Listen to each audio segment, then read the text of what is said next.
Are you in need of a little holiday spirit? Well, you need to load up the car and take a drive through Murray Central Park to view this year's display of the Festival of Lights. This year's Festival of Lights was a success as it is every year. Over 90 different sponsors hosted about 300 different light pieces that help put families in the holiday spirit out at Central Park. Festival of Lights started off with the cutout wooden figures with floodlights on them. And then they moved to the next generation of what are called C7 bulbs, which are the big bulbs that used to be on Christmas trees. Then it was moved to LEDs, but there weren't colored LEDs. Instead, you had white LEDs that had a rubber hose coloring around them. And now they've gone to colored LEDs. And so it's been an evolution in Christmas lighting, and it's certainly been reflected here at the parks.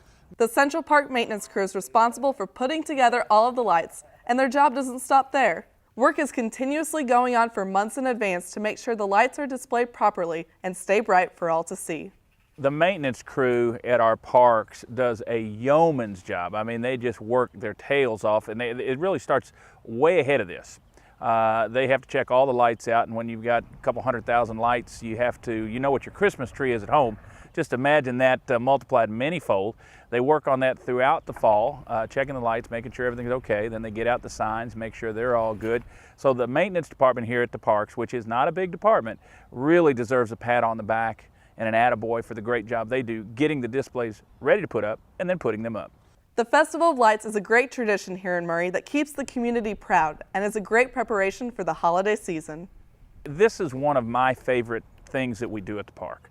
I come out here and work several times, several nights, because it's easy to get in the Christmas spirit when people are giving, when people are appreciating the work that goes on to making this happen, and they do. They say thank you, and we try to add a couple of displays every year, and folks notice that.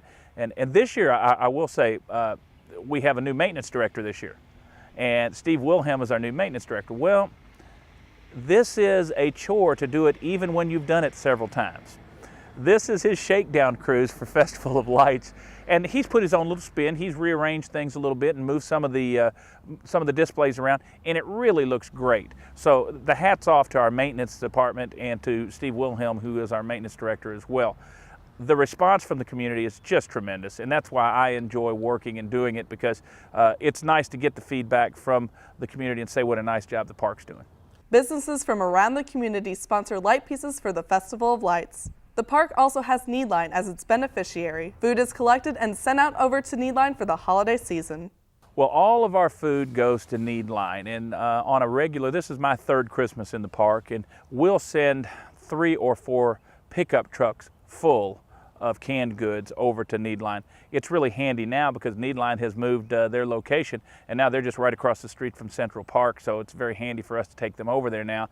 And we've gone through a very early portion of Festival of Lights, and we're already getting great response. The need is tremendous. You know, with our times and economic times the way they are right now, folks are in need, and it's great to be able to partner with Needline and have them as a beneficiary from all the canned goods that are